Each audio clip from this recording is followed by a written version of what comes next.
Filipenses capítulo 3, verso 18. 3:18, vamos ler até o 21. Filipenses 3, do 18 ao 21.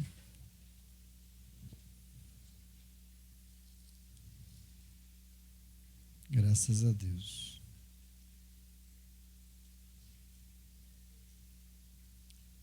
Aleluia.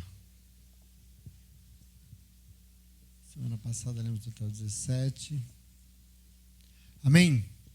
Encontraram o versículo 18? Diz assim a palavra do nosso Deus: pois como já lhes disse repetidas vezes, e agora repito com lágrimas, há muitos que vivem como inimigos da cruz de Cristo. Quanto a esses, o seu destino é a perdição, o seu Deus é o estômago, e tem orgulho do que é vergonhoso. Eles só pensam nas coisas terrenas. A nossa cidadania, porém, está nos céus, de onde esperamos ansiosamente um Salvador, o Senhor Jesus Cristo. Pelo poder que o capacita a colocar todas as coisas debaixo do seu domínio, ele transformará os nossos corpos humilhados para serem semelhantes ao seu corpo glorioso. Até aqui, palavra de Deus. Senta no teu lugar para a gente compreender mais um tanto. Hoje, na verdade, a gente volta a ler. E hoje nós vamos encerrar a carta, né, a leitura da carta de Paulo aos Filipenses. E ao terminar, poder verificar e concluirmos o que a gente já falou, que é uma carta tão pequena, mas como um negócio tão pequeno pode ser tão grandioso espiritualmente falando, né? Espiritualmente essa carta é sensacional. Só que quando a gente se debruça assim com mais cuidado, como a gente tem feito, a gente dá a dimensão da grandiosidade que isso é espiritualmente falando. Para o Espírito Santo de Deus, tamanho, acho que não deve ser qualidade mesmo, né? Porque é tão pequena, mas é de uma profundidade que eu confesso que eu fiquei assim impressionado. Mas hoje a gente retoma de onde nós paramos, versículo 18, e o verso 18 em Paulo, ele comenta como em repetidas vezes ele alertou, e aqui ele está enfatizando entre lágrimas. Por que entre lágrimas? Porque é algo que incomodava muito eles. O quê? As pessoas que usavam o nome do Senhor em vão. Aqui está um problema para Paulo de todo o seu ministério. Ele já havia falado no início do capítulo 3, eu não sei se vocês se lembram lá, há 2 estudos atrás, quando ele diz à igreja: cuidado com os cães, cuidado com os maus operários, com os que trabalham falsamente, porque dizem que trabalham para Deus, que fazem as coisas em nome de Deus. Cuidado com os falsos circuncisos, ele falou, né? Nós lemos isso lá atrás. E aqui toda a ênfase do que Paulo quer enfatizar, e essa ênfase dele o faz repetir chorando, ele diz, né? Que ele está chorando. Cuidado, porque tem muitos desses que se comportam como inimigos da cruz de Cristo. Bom, Paulo está aqui falando, mais uma vez, dos inimigos de sempre, que nós já comentamos várias vezes, os judaizantes, né? Aqueles que fazia uma obra horrorosa no ministério dele. E aqui não só são inimigos do seu ministério, mas, e aliás, a razão pelo qual ele tem a necessidade de pregar para todas as igrejas, que nós lemos de Paulo, ele prega a mesma coisa, as igrejas do império, mas aqui ele repete que também eles são inimigos da cruz de Cristo, além de ser inimigos do seu ministério. E aí, eu fiquei pensando, o que seria alguém inimigo da cruz de Cristo, né? É um desafio isso. Bom, e para a gente entender quais são os seus inimigos, nós temos que entender o que ela é, né? O que simboliza a cruz de Cristo? Só para a gente meditar um pouco aqui, você entendeu o que Paulo está querendo nos ensinar. Bom, cruz é o símbolo, e é o grande símbolo, da renúncia humana em favor dos planos de Deus. Isso é cruz. Tem muitas teologias sobre cruz e falam coisas, mas na verdade cruz tem essa centralidade. É isso que ela simboliza. Por exemplo, quando Jesus aceita passar pela cruz, ele faz o quê? Ele renuncia ao seu querer. Isso é claro. Ele se esvazia dos seus planos e ele se entrega ao querer de Deus Pai. A cruz é isso. Esse é o símbolo da cruz. O quê? É a renúncia humana em favor dos planos de Deus. Isso é cruz. Quando Paulo fala que os judaizantes lá são inimigos da cruz de Cristo, ele está enfatizando exatamente quem não se rende à cruz e, na mesma lógica, quem não renuncia a si mesmo. quem não renuncia ao seu querer, quem não renuncia aos seus planos em favor dos planos de Deus. Essa é a questão dele com esse povo. A cruz foi o grande plano de Deus para nos salvar, você sabe disso. Mas a cruz prevê rendição. A cruz prevê renúncia de nós mesmos. Isso é muito o que a Bíblia mostra, porque ninguém, em sã consciência, gosta de passar pela cruz. Esse projeto de Deus para a humanidade, porque até então, até o nosso Senhor Jesus Cristo, o ser humano era o ser humano ele por ele, fazendo nas suas medidas, e esse é o ser humano caído. Quando vem a proposta da cruz dada em Jesus, quer dizer, não tem nada de bom, ninguém gosta de passar, ninguém por si mesmo gosta de abrir mão de si mesmo. Entretanto, para que a cruz nos leve à salvação, é necessário rendição a ela, como Jesus fez. Como Jesus se rendeu. Vocês conhecem a Bíblia. As pessoas que não se rendem à cruz de Cristo, quer dizer, as pessoas que não renunciam a si mesmo e não se rendem aos planos de Deus, se rendem ao quê? A si mesmo. Essa é a questão. Se não há renúncia de si, você reafirma você mesmo. Se você não abre mão de você, você reforça você mesmo. Quer dizer, Jesus passou por ela e afirmou essa renúncia. Aliás, momentos de ir para a cruz, ele fez isso no Getsemane. Vocês conhecem a passagem, que eu vou repetir mais, que Jesus no Getsemane, momentos antes de ir para a cruz, ele orou. Qual foi a oração de Jesus? Só para você compreender um pouco o que Paulo está falando. Bom, ele diz: Pai, se possível, passa de mim esse cálice. Esse cálice é amargo, esse cálice é difícil, ele é dolorido, ele não é bom. Se possível, passa de mim esse momento, esse cálice. Que cálice? A cruz. No entanto, não seja a minha vontade, mas a tua. Percebe aqui o que é cruz? Essa é a questão. O nome disso é cruz. Se ao invés de dizer que seja feita a tua vontade, você dizer, bom, eu quero que seja do meu jeito, eu quero que as coisas sejam como eu quero, significa que nós estamos negando a cruz de Cristo. Essa relação com a cruz nós temos que ter. Nós estamos fazendo o oposto do que Jesus fez. E é muito importante entender. Uma pessoa que nega a cruz de Cristo está reforçando o seu querer, a sua vontade a si mesmo. Esse é o projeto do cristianismo. E é isso que Paulo está acusando os que pregavam outro evangelho que não o evangelho da cruz. Porque ele diz, esses não pregam o evangelho da cruz. É isso que ele está acusando. Quer dizer, por isso Paulo diz, quanto a estes, o seu destino é a perdição, porque o seu Deus é o estômago. Eles têm orgulho até do que é vergonhoso. Eles só pensam nas coisas terrenas, ele diz. Não foi o que nós lemos? Pois é, inimigos da cruz de Cristo são todos e todas que negam a cruz de Cristo porque querem as coisas em favor de si mesmo, em favor do que deseja. Aqui está a questão central. E segundo Paulo, o fim dessas pessoas não é bom. Gente assim está perdida, porque o seu Deus é o estômago. É importante que você entenda isso. Entenda o que o Espírito Santo está querendo nos dizer aqui nesse momento, através disso que Paulo escreveu. Quem nega a cruz de Cristo trabalha para os seus próprios interesses. Porque a cruz não é interesse nosso. A cruz é interesse de quem? Quem nega a cruz de Cristo trabalha para os seus próprios interesses e não nos de Deus. E assim, o seu Deus é o próprio estômago. Não é isso que ele diz? O seu Deus, ou seja, quem manda na pessoa são suas próprias necessidades, são os seus apetites, é aquilo que ele quer dizer, é o caminho da perdição o nome disso. É isso que faz dela o inimigo da cruz de Cristo. Entende aqui? Os inimigos da cruz de Cristo, e esses têm orgulho até daquilo que é vergonhoso. É isso que ele afirma aqui. Tem orgulho de si mesmo, tem orgulho daquilo que se tornou, e até das barbaridades que faz, quer dizer, não consideram a vontade de Deus, só pensam nas coisas terrenas, ele diz. Ele enfatiza, só pensam nas coisas terrenas. E aí, desde o início dessa leitura, eu tenho insistido com vocês sobre essa carta, que Paulo escreveu aos Filipenses, que isso aqui, na verdade, é uma radiografia de um cristão. Né? Já falei isso para vocês algumas vezes. E nesse momento aqui, você vê, quando você faz uma radiografia, acontece o quê? Você enxerga por dentro, né? Quando você tem às vezes uma tomografia, você vê lá dentro, você enxerga a parte interna. E assim, aqui está, nessa carta, uma radiografia do interior de um cristão, de uma cristã de verdade.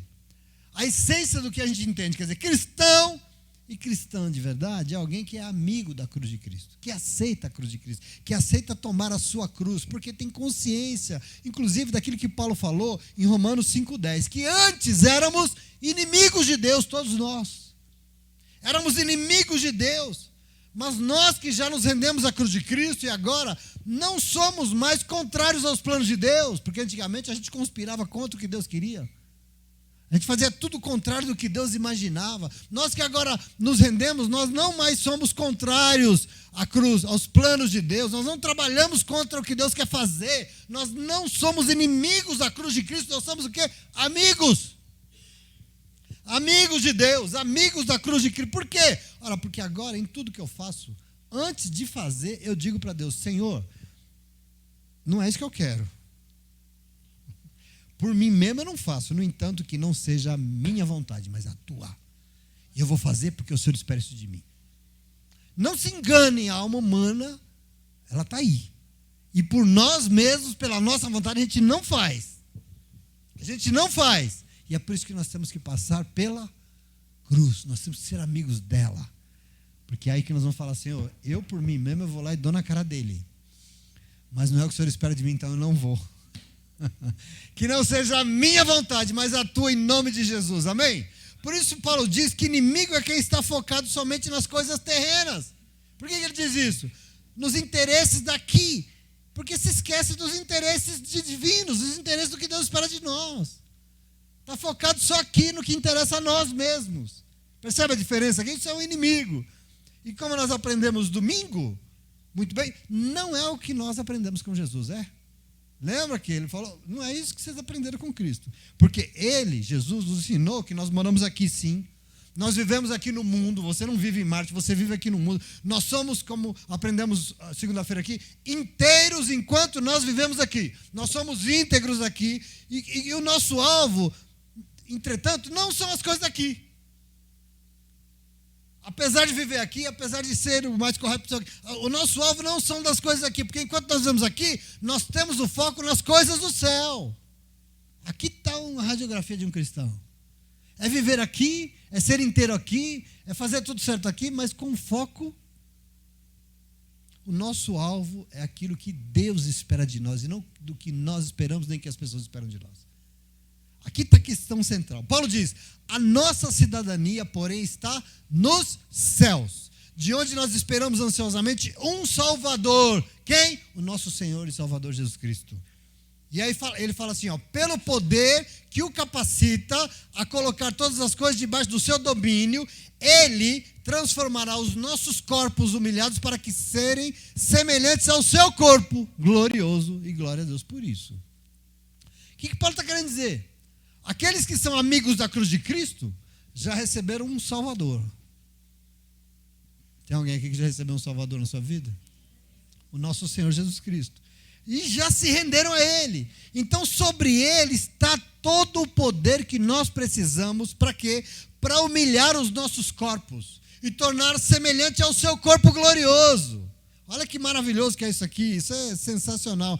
É imprescindível para isso acontecer que nós nos submetamos à cruz de Cristo, que nós renunciemos a nós mesmos. É imprescindível nos reconciliar com a cruz de Cristo, sermos amigos da cruz de Cristo, pois assim estaremos submetidos ao poder que há nele, de nos transformar naquilo que agrada ao nosso Deus. O quê? Na imagem dele. Você lembra quando nós falamos, não, você foi criado à imagem e semelhança do Senhor, mas foi perdido essa imagem. E é Jesus que vem nos trazer a imagem de volta. Nós nos tornamos então, pelo poder que há nele, nós somos transformados naquilo que agrada a ele, o quê? Na imagem. E Paulo está dizendo aqui, na semelhança de Cristo Jesus, nós nos tornamos pelo poder que há nele. Percebe esse processo de transformação, de mudança, de quem se rende à cruz de Cristo? Significa o quê? De quem renuncia a si mesmo? Paulatinamente ele vai dizer, de glória em glória, vai sendo transformados, passou pela cruz, vai sendo transformados na imagem do seu Filho, de Jesus Cristo, o nosso Senhor. E aí ele vai dizer, isso é obra do Espírito, é pelo Espírito de Deus. Amém? Esse é o plano que eu e você temos que nos submeter. Nós precisamos entender, senão nós estamos perdendo tempo na igreja. Isso é ser cristão. Nós precisamos nos submeter. Mas se nós rejeitamos a cruz de Cristo, se nós não abrimos mão de nós mesmos, não tem cruz, querido. Não tem Cristo, não tem poder, não tem transformação, não tem salvação. Entende isso? O Senhor é misericordioso, mas Ele espera que nós nos rendamos ao seu grande plano, a saber, Jesus Cristo. E assim, nós, sendo amigos da cruz, quer dizer, nós fazendo o que Ele fez, negando a nós mesmos, nós vamos encontrar a cruz com Cristo, ao poder que há nele e a transformação das nossas vidas, que nos leva à salvação em nome de Jesus. Amém? Está claro isso? O que Ele quer dizer? Bom, capítulo 4, verso 1, leia comigo. Ele começa o capítulo 1 assim: portanto, meus irmãos, a quem amo e de quem tenho saudade, vocês que são a minha alegria e a minha coroa, permaneçam assim firmes no Senhor, ó amados. Quer dizer, para aqui só para você comentar uma coisa.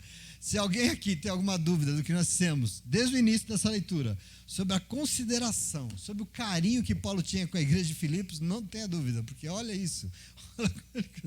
Quer dizer, ele fala, vocês a quem eu amo e tenho saudade, vocês são minha alegria, vocês são minha coroa. É minha coroa por quê? Porque aquilo que os crentes de Filipos eram, coroava o ministério de Paulo. Se existia alguma glória no ministério dele, estava ali naquela igreja. Vocês são a minha coroa, vocês são a minha vitória, vocês mostram, quer dizer, é maravilhoso. A qualidade daquela igreja era uma carta de apresentação do quê? Do ministério de Paulo. É o que coroava como ministério, que realmente era o ministério de Deus. E ele fala com todo orgulho. E para terminar aqui a sua carta, ele faz as suas exortações finais. Porque ele diz assim, permaneçam assim como vocês já são. Como? Firmes no Senhor, meus amados. É muito carinho. Verso 2, ele diz assim, o que eu rogo a Evódia e também a Sintique é que vivam em harmonia no Senhor. Veja aqui, se é que tinha alguma questão para ser resolvida naquela igreja, quando você lê a carta, por exemplo, aos Coríntios, aos Romanos, tanta coisa, tanto problema, tanto BO, tanto negócio ruim, né, que nós temos aqui, se tinha um problema nessa igreja para resolver, possivelmente o único problema seria sobre um relacionamento entre duas irmãs dentro da igreja. Olha o problema que tem essa carta. Duas irmãs na igreja que... Problema sempre tem, né, para resolver, não tem jeito. E parece que por alguma razão que a gente desconhece, essas duas irmãs em Cristo discordaram de algo. Evódia e Sintique. E Paulo vai encerrar exortando as duas a não perderem a comunhão, porque se não perde a comunhão, prova que a gente diz que elas eram amigos da cruz de Cristo, que elas faziam parte desse projeto. Quer dizer, quando a gente quer afirmar a nossa opinião em detrimento da opinião dos outros, a gente faz questão de que seja do nosso jeito, a gente causa o quê? Discórdia. No caso aqui, discórdia dentro da igreja. É sobre isso que ele está alertando. Por isso nós precisamos entender aquilo que Evódia e Sintique tinham que entender. Na obra de Deus, a opinião não é de Evódia, não é, muito menos, de Sintique. Na obra de Deus, a opinião não é minha, a opinião não é sua, a opinião não é de ninguém. A opinião aqui dentro tem que ser do Senhor e está acabado, e é só dele. Não é o que você acha, o que você pensa e o que você quer. Muito menos o que eu acho, o que eu penso, o que eu quero, e ninguém. Aqui é o que o Senhor acha, é o que o Senhor pensa, é o que o Senhor quer e está acabado. Então, relacionamentos entre irmãos e irmãs da igreja sempre estão sujeitos a divergências de opiniões, né? O que mais tem, ou não? E divergências de opiniões existem, mas nós precisamos estar muito atentos, queridos, porque nós somos amigos da cruz de Cristo, sim ou não? E nós, como amigos da cruz de Cristo, assim, se houver alguma divergência entre o que nós queremos e o que o outro irmão quer, nós temos que renunciar, nós temos que abrir mão, nós temos que deixar para Deus o negócio. É muito comum em igreja aí, até a igreja racha às vezes por causa de divergências de opiniões. Não estou atrás de opinião de ninguém aqui. Eu sei que muita gente não concorda com nada, muito menos eu concordo com tanta coisa. Mas eu pastorei as pessoas concordando com elas ou não me interessa. Eu não estou aqui para concordar, eu estou aqui para pastorear. Eu não estou aqui para dizer do que eu estou aqui para pregar para quem quer ouvir, está acabado. Essa é a nossa atitude, nós entregamos para Deus. Quando a gente abre mão da nossa opinião, nós estamos nos submetendo, não à opinião dos outros, mas nós estamos nos submetendo à cruz de Cristo. Eu quero que você entenda isso. Às vezes a gente não quer abrir mão do que a gente acha, do que a gente fala, do nosso jeito, a gente... Mas é quando você você renuncia, você submete. Não é as pessoas que você está submetendo, você está submetendo à vontade de Deus, presta atenção. E com isso você está dizendo para o Senhor que Ele pode fazer de acordo com a vontade dEle, que você vai se submeter. Porque quando você quer se impor, não, mas tem que ser do meu jeito, eu não concordo com isso, é assim que tem que ser. Você não está dando espaço para Deus dizer, então, e qual é a minha vontade para tudo isso? Eu tenho certeza que 99,99 mais 3% das coisas que Deus faz, a maioria das pessoas não concorda. Tipo assim, esse aí não merece Deus. Não. Está fazendo por esse aí, mas ela merece? Essa daí, não, olha Deus, quem é ela? Mas você acha que importa muito o que a gente acha a nossa opinião? Não. Importa o que o Senhor quer fazer e está acabado. E é isso que nós nos rendemos. Você precisa entender o seguinte, para que a vontade de Deus seja feita aqui na terra como é nos céus e a gente ora, só tem um jeito, que não seja feita nem a minha, nem a sua, nem a de ninguém. Seja feita a dele. Amém? Isso é importante. Verso 3. E ele diz assim, sim, e peço a você, leal companheiro de jugo, que as ajude, pois lutaram ao meu lado na causa do Evangelho, com Clemente e meus demais cooperadores, e os seus nomes estão no livro da vida. Interessante que aqui parece que Paulo está escrevendo para alguém, né? Ele está rogando a um companheiro fiel, mas ele pede ajuda a alguém que ele chama de fiel companheiro, e a gente não faz a menor ideia quem era. A Bíblia não diz quem era. Os maiores estudiosos da Bíblia pesquisam quem é Clemente, quem é, ele não sabe, não dá. E ele pede exatamente para intermediar nessa discórdia. Quer dizer, acode em auxílio delas. É um pouco isso que o texto quer dizer. Acode em auxílio delas porque elas eram preciosas para Paulo. Ele tinha um carinho por elas. Elas lutaram ao lado dele pela causa do Evangelho. E não só elas. Um Clemente, que a gente também não faz a menor ideia quem é. E outros companheiros que lutaram comigo por causa do Evangelho. Então ajude, né? Coopere. E a todos esses fiéis companheiros, colaboradores da causa do Evangelho, todos e todas amigos e amigas da cruz de Cristo, Paulo lembra que o nome deles estão onde? Escritos no livro da vida. Glória a Deus. Quer dizer, amigos e amigas da cruz de Cristo, é gente salva para a glória do nome do Senhor. E graças a Deus por isso. Gente que renuncia a si mesmo em favor do que Deus quer fazer, da vontade de Deus, é gente salva. E graças a Deus por isso. Amém? A proposta do Senhor para a minha vida, para a tua vida, sabe qual é, meu irmão? Minha irmã, é renúncia. Nós temos que tomar isso para nós. Esse é o centro dessa carta. Falei de novo. Hoje em dia, propor isso é uma verdadeira afronta para as pessoas. É afronta. Mas se nós queremos ser cristãos de verdade, queridos, se nós queremos ser dele, não tem outro caminho. É o caminho que importa. É renúncia, é esvaziamento. Esse é o centro de tudo que está aqui. As pessoas pensam que abrir mão de si mesmo é um fardo. A pessoa abrir mão do que ela quer fazer é perda de tempo, ela não quer. As pessoas pensam que passar pela cruz é a coisa mais difícil do mundo. Aliás, é só dificuldade. Renunciar a si mesmo só produz sofrimento. Mas a lógica do reino de Deus é exatamente o oposto. É o contrário.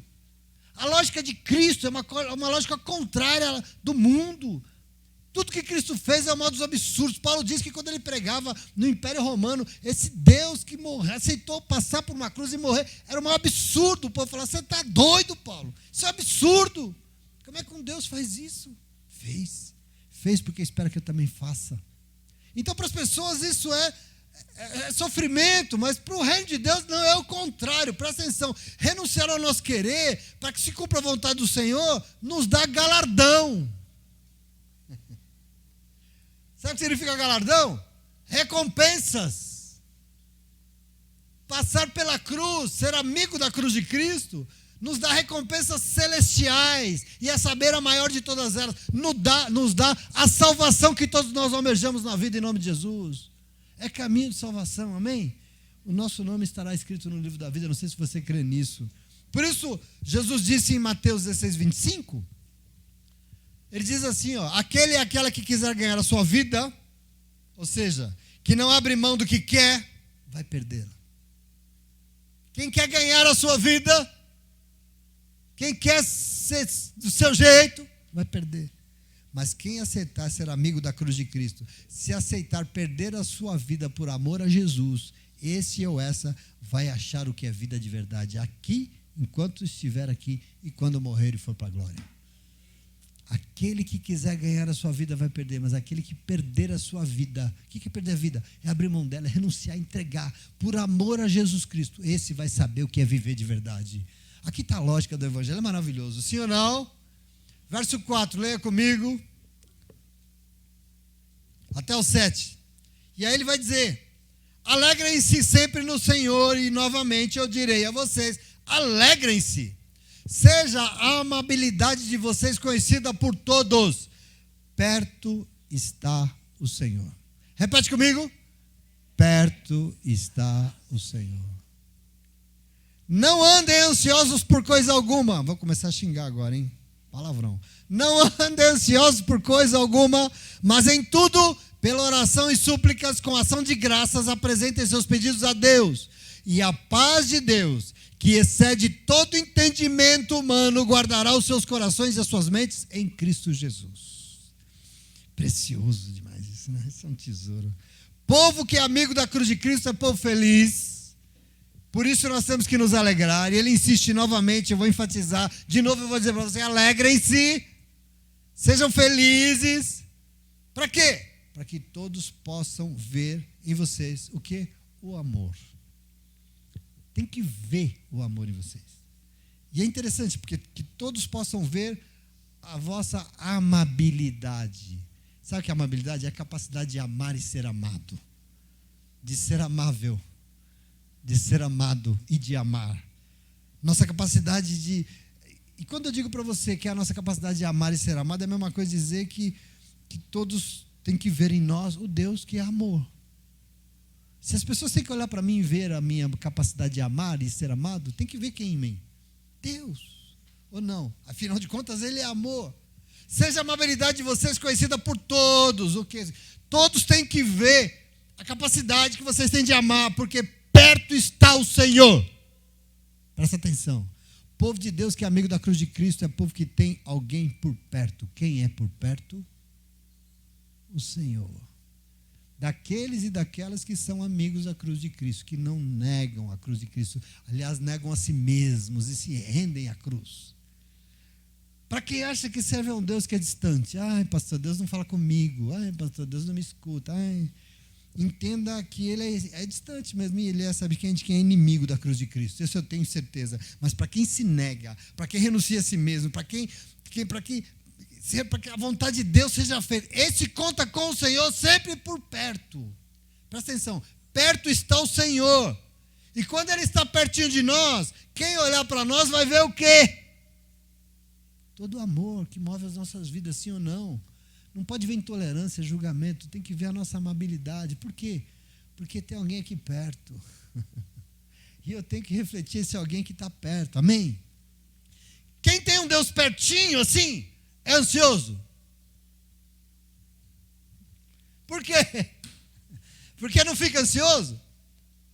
Fica, ué, lógico que fica. Fica sim. Ele está desafiando. Ansiedade existe. Aliás, presta atenção, ansiedade faz parte da nossa constituição. Ficar esperando antecipadamente que as coisas aconteçam faz parte de nós. Nós nascemos desse jeitinho. No mundo, entretanto, isso tem sido causa de muitos males, né? Mas tem sido na vida de gente que é inimigo da cruz de Cristo, né? Desculpa, não quero julgar não. Porque amigos e amigas da cruz de Cristo não sofrem ansiosos sozinhos. Por quê? Tem ansiedade? Tem, mas não sofre sozinho. Por quê? Porque quando algo nos incomoda, quando a gente começa a se angustiar com alguma coisa, sabe o que a gente faz?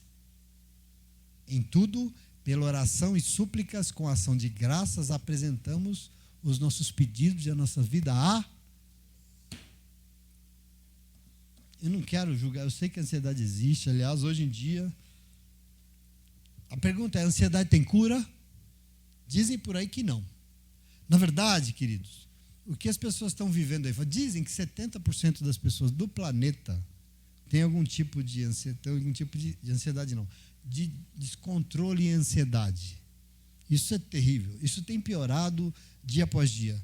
Na verdade, as pessoas ultimamente, o que elas têm não é ansiedade, mas é transtorno de crise de ansiedade. E isso é um problema. Aliás, isso é uma doença.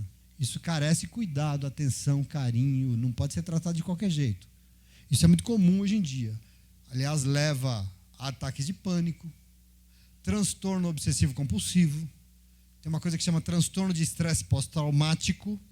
Enfim, o que não falta no mundo é transtorno. E nós vivemos aonde? E nós estamos o quê? Sujeitos a isso. Estamos, mas para nós existem caminhos. E é importante que a gente tome posse disso em nome de Jesus. A ansiedade é algo normal, é algo da nossa existência, faz parte da nossa constituição, ter uma certa expectativa com as coisas, porque inclusive você precisa agir.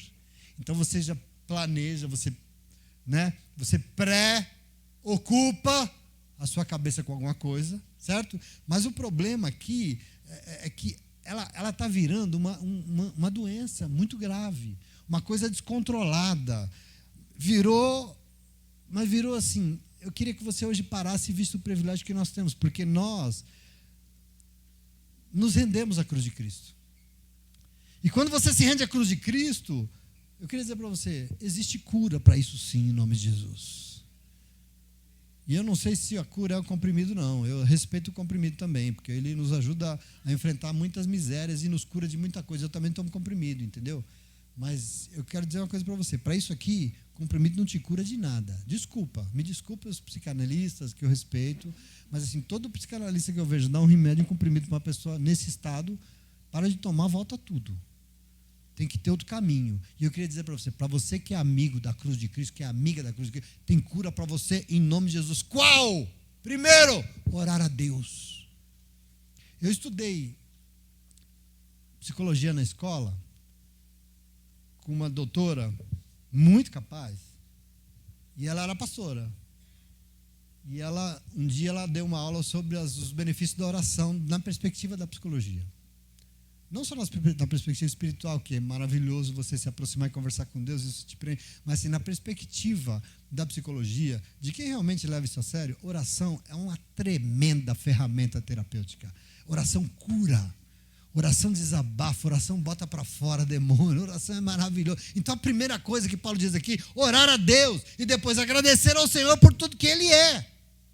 Orar ao Senhor e agradecer a Ele por tudo, e assim apresentar a Ele os nossos pedidos, as nossas súplicas. Por quê? Porque nós temos algo maravilhoso à nossa disposição. O quê? Um Deus perto. Perto de nós está o Senhor, meu irmão. Presta atenção em nome de Jesus. Isso é maravilhoso. Querido, querida, quando a ansiedade bater, porque ela vem, e não vem você, vem para mim, vem para todo mundo. Quando ela bater, nunca se esqueça, você não está sozinho, você não está sozinha. Você não está aí como uma folha seca, a Bíblia diz, jogada para lá e para cá, pelo vento. Não, você tem alguém do teu lado, você tem alguém perto. Há uns dias atrás eu me peguei querendo ficar pensando demais num problema que nós estamos enfrentando aí para resolver aqui nessa igreja. E nós estamos enfrentando. Mas eu estava já um tempo atrás com uma certa... isso começou a tomar algumas horas do meu dia. E se não vigiar, toma conta de tudo. Não é só de algumas horas do dia. Toma conta de tudo. Mas na hora, sabe o que você faz? Você para e ora. Você para e fala, Senhor, mais do que eu, o Senhor sabe o que precisa ser feito. Mais do que eu, o Senhor conhece essa igreja. Mais do que eu, o Senhor é Deus sobre todas as coisas. E aí você pode jogar toda a sua ansiedade por terra em nome de Jesus. Você pode dizer para quem estiver querendo te atormentar, sai para lá a preocupação, sai para lá a ansiedade, porque aqui comigo, pertinho está aquele que vai me ajudar. E glória a Deus por isso. E não tem vez não aqui na minha vida. Nós precisamos nos afirmar, meus irmãos. Não dá para ser... Perto está o Senhor. Em nome de Jesus, amém? Quando nós enfrentamos as ansiedades orando e agradecendo a Deus, nós estamos confiando e nos rendendo à vontade soberana de Deus. E você sabe o que acontece? A paz de Deus, que excede todo entendimento humano, guardará os seus corações e as suas mentes em Cristo Jesus. Olha que maravilhoso. Tem um caminho aqui de cura, sim ou não? Veja, é um negócio completamente inexplicável. Eu queria dizer para você, é inexplicável, mas é muito real. Eu vivo isso, eu quero que você viva. É inexplicável, mas é real. Quando as aflições, quando as preocupações querem tomar conta da nossa cabeça, mas nós oramos e agradecemos a Deus por tudo, uma paz inexplicável invade nosso coração e nós descansamos. Você precisa aprender a viver isso. Você precisa entrar nesse lugar sobrenatural. Às vezes a gente é muito cético, a gente é muito duro. A gente, eu estou com uma dor aqui, então vou lá no médico, porque fica enchendo o hospital aí que não resolve porcaria nenhuma. Se você vai, aliás, da mesma aula, das mesmas aulas que eu tive maravilhosas de psicologia, tinha uma pesquisa de a gente chama de deão, né? O cara é um ancião da faculdade, e ele dando uma aula para nós de psicologia, ele estava falando que uma pesquisa feita nos Estados Unidos dava conta de que, se as pessoas tivessem essa disposição de orar mais, de ter o Senhor, 70% das vagas em hospitais estavam vazias. Porque o povo chega no hospital assim, está com calo. Ora, meu filho, confia, deixa de... Não estou dizendo que as doenças não existem, mas muita gente está lá e não precisa estar, precisa crer, precisa fazer alguma coisa, precisa levantar daí e parar de se sentir o coitadinho dos coitadinhos. Em nome de Jesus, amém? Porque assim nós vamos ter, presta atenção, quando a coisa vem a gente ora, e aí essa paz invade o nosso coração. Eu já testemunhei para vocês algumas vezes aqui que o pior momento da minha vida, na minha existência, de 58 aninhos, pouquinho, o pior momento da minha vida, eu passando por uma crise louca, eu não sabia o que ia ser de mim, da minha família, de nada. Eu não dormia, lógico, eu só pensava na desgraça. Foi uns meses ali terríveis. E aí eu deitava na cama e, lógico, a cabeça a milhão, dormia não. E aí eu descobri algo, porque eu tinha me convertido. Olha que legal. Eu descobri que eu podia orar. E aí eu começava a orar. Mas não precisava levantar, botar um milho no chão, me ajoelhar no milho, assim. Não, eu orava até deitar debaixo da coberta. Eu orava, eu parava tudo e falava, Senhor. Em pensamento eu orava, para não acordar a esposa, lógico. Senhor, o Senhor sabe de todas as coisas. E eu começava a orar ao Senhor. E eu começava a orar, e eu orava o Pai Nosso. E eu conversava com Deus, e eu conversava. Eu não sei quando acabava a conversa com Deus, porque eu dormia. Porque eu descansava. Porque quando você faz isso, quando você ora, você deposita a tua confiança em outro lugar e não em você mesmo. Quando você fica ali remoendo os seus pensamentos e você sabe que você não pode resolver, sabe o que acontece? Você fica aflito, você não ora, você fica ansioso, e não resolve nada em nome de Jesus. Por isso, orar, confiar e agradecer a Deus em nome de Jesus. Existe uma paz inexplicável à tua disposição, meu querido, minha querida amigo, amiga de Deus, amiga da cruz de Cristo. E olha, não é qualquer paz, porque quando Jesus subiu aos céus, Ele nos deixou uma paz que não é qualquer paz. Você sabe disso? João 14, 27, ele disse, antes de subir aos céus, eu vos deixo a paz. A minha paz eu vos dou. Não a paz como o mundo dá, não é a paz que o mundo quer, mas é a minha. Portanto, não se turbe o vosso coração, nem se atemorize. Somente creia que uma paz que excede todo entendimento vai se apossar de você. Creia. Eu tenho essa paz para vocês. O contrário da ansiedade é a paz. É o que vence, presta atenção. Essa paz que excede todo entendimento humano guardará o coração e a mente de vocês, em nome de Jesus. Amém? Verso 8 e 9. Eu falo demais, daqui a pouco eu não consigo ler. Finalmente, irmãos, tudo que for verdadeiro, tudo que for nobre, tudo que for correto, tudo que for puro, amável, tudo que for de boa fama, se houver algo de excelente ou digno de louvor, pensem nisso, pensem nessas coisas. Tudo que vocês aprenderam, receberam, ouviram e viram de mim, ponham em prática. E o Deus da paz estará com vocês. Quer dizer, para que o Deus da paz guarde os nossos corações e mentes, é necessário se render à cruz de Cristo, e por isso seremos o povo da amabilidade, o povo do amor. Seremos o povo que aqueceu o seu coração em favor dos outros, que ama os outros, povo que ama, que tem compromisso com o que agrada o coração de Deus. E aqui Paulo é claro, povo que é movido pelas coisas verdadeiras, nobres, corretas, com a pureza, com o amor, com a boa fama, com o que é excelente e digno de louvor. Isso tem que encher a nossa cabeça, o nosso coração, e não rancor, nada disso, em nome de Jesus. É isso que deve abundar. Paulo exorta a igreja a colocar em prática as coisas que aprenderam dele, do que viram nele, e com isso a paz que excede todo entendimento estará sobre nós, porque perto de nós estará o Deus da paz. Verso 10 até o 13.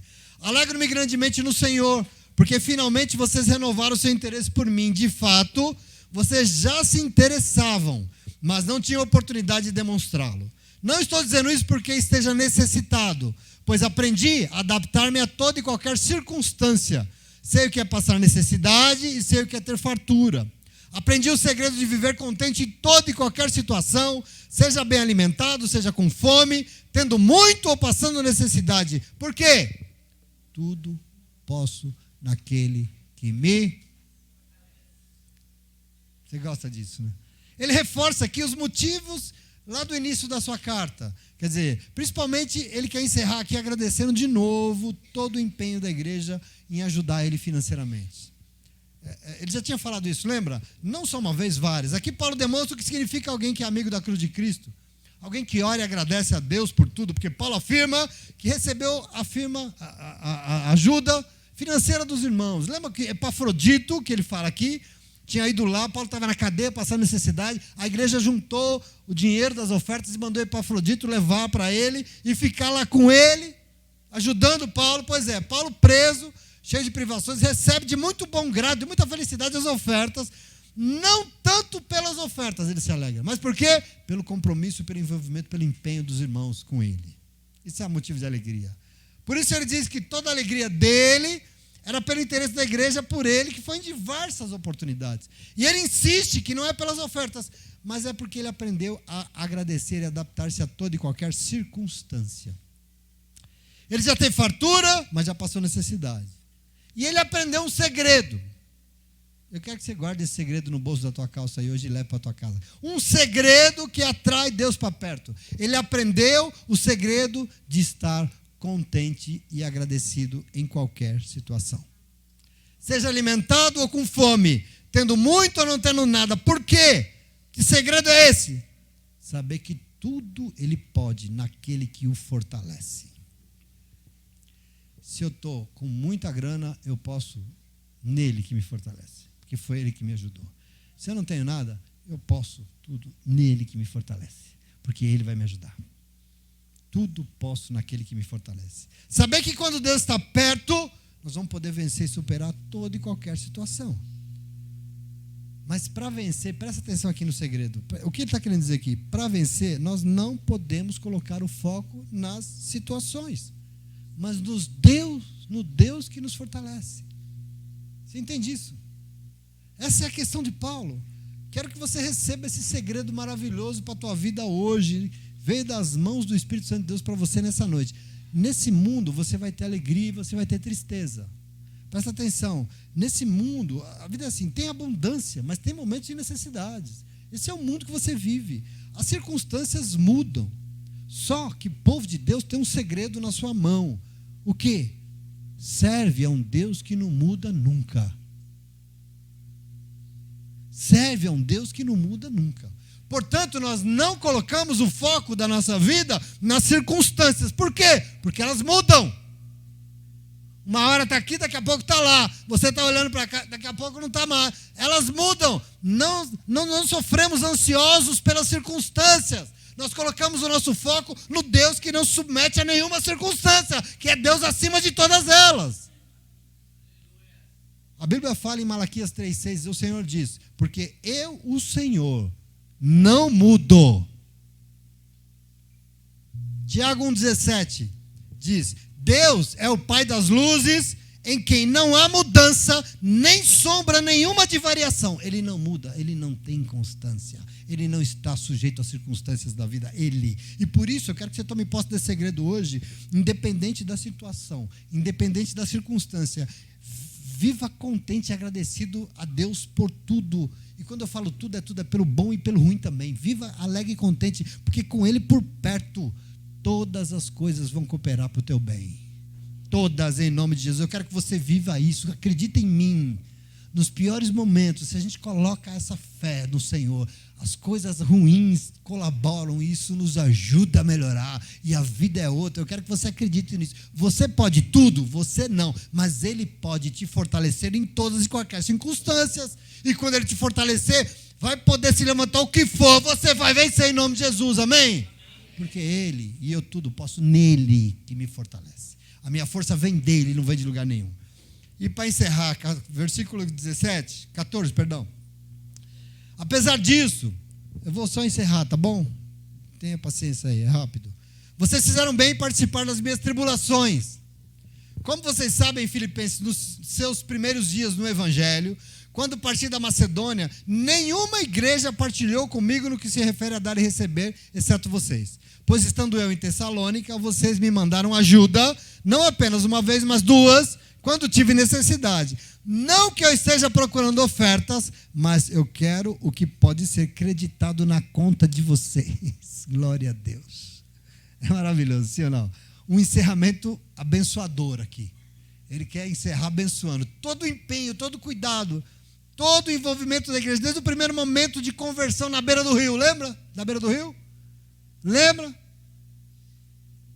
As mulheres orando na beira do rio? Desde aquele primeiro momento na beira do rio. Tudo.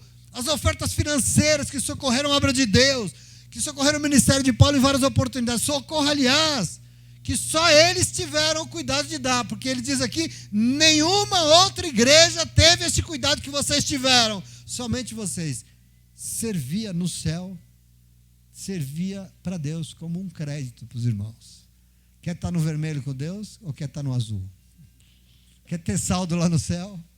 Isso servia como crédito. O envolvimento deles dava crédito com Deus em nome de Jesus. Verso 18. Recebi tudo, e o que eu tenho é mais do que suficiente. Eu estou amplamente suprido, agora que recebi de Epafrodito os donativos que vocês enviaram. Elas são uma oferta de aroma suave, um sacrifício aceitável e agradável a Deus. E o meu Deus suprirá todas as necessidades de vocês, de acordo com suas gloriosas riquezas em Cristo Jesus. O nosso Deus e Pai, seja a glória para todos sempre. Amém. Saúdem a todos os santos em Cristo Jesus. Os irmãos que estão comigo enviam saudações. Todos os santos lhe enviam saudações, especialmente os que estão no palácio de César. A graça do Senhor Jesus Cristo seja com o espírito de vocês. Amém. Veja, e assim termina essa extraordinária carta, curta, mas tão intensa e repleta do Espírito Santo de Deus. Um testemunho diferenciado, uma igreja que tem muito a nos ensinar. Um caminho maravilhoso. Eu queria que você, se você pudesse tomar essa carta para o resto da tua vida como um exemplo de vida, era muito importante, porque o testemunho que o Espírito Santo de Deus usou, a vida de Paulo aqui, para nos deixar, existe, está aí para nos fortalecer como servos e servas de Deus. E é muito importante. E eu gostaria de encerrar essa leitura, milhares e milhares de quilômetros longe de esgotar o assunto, porque dá para ficar falando aqui quantos anos você quiser, mas eu quero me apossar de algumas verdades para a nossa caminhada, só para resumir aqui. Povo que se envolve, nós começamos assim, povo que é comprometido com a obra de Deus, povo que é constante no que Deus espera, povo que tem temor e tremor diante de Deus, do Deus que serve, é povo que nunca anda sozinho. Isso ficou claro para nós. Povo que tem as mesmas atitudes, os mesmos sentimentos de Cristo Jesus, povo que se esvazia, povo que se renuncia a si mesmo em favor dos outros, faz o que fez Jesus, é povo que jamais anda sozinho. Povo que se nega e não permite que as discórdias reinem, mas luta pela harmonia, pela comunhão. Povo que é amigo da cruz de Cristo, é amiga da cruz de Cristo, que não nega o seu Senhor, que toma todos os dias a sua própria cruz e segue o exemplo de ser humano que recebeu de Deus. O exemplo de ser humano chamado Jesus Cristo é povo que tem um Deus que sempre deseja estar por perto. E quando Ele estiver por perto, não tem ansiedade, não tem aflição, não tem nada, não tem nada. Sabe o que vai sobrar? A paz que excede todo entendimento, tomando conta do nosso coração, da nossa mente, da nossa alma e da nossa vida. Amém? Essa é um resumo breve. A paz que só sabe tem aqueles que deixam o Senhor governar as suas vidas. Essa é a lógica, esse é o caminho que o Senhor tem para você, esse é o caminho que é ser um cristão e uma cristã, em nome de Jesus. Amém? Você recebe? Com todo esse frio, recebe mesmo, tem certeza? Se você recebe, então aplauda o Senhor, porque Ele é bom, Ele é maravilhoso. Glória a Deus. Fica de pé.